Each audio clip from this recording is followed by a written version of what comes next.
Sunday, November 26th, 2023. Our Lord Jesus Christ, Universal King. Focus.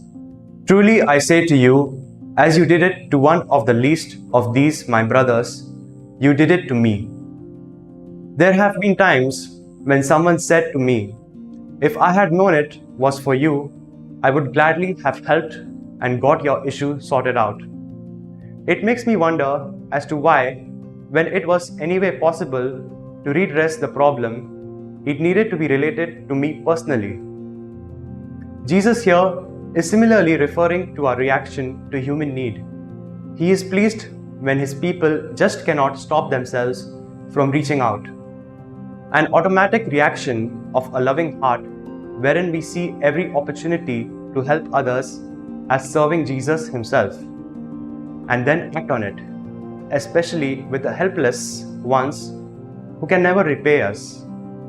This is not just about assisting when convenient, but going out of our way to do so. It must be done silently and incognito. As scripture says, the left hand should not know what the right hand is doing. No selfies, no social media publicity, and no pandering to self-esteem, ego, or personal glory. The greatest reward of our generosity is when the person who has been helped goes away giving thanks and praise only to Jesus, the ruler of our hearts and the King of the universe. Fruit. Can I see Jesus in the least of my sisters and brothers and welcome my responsibility to be God's blessing to them?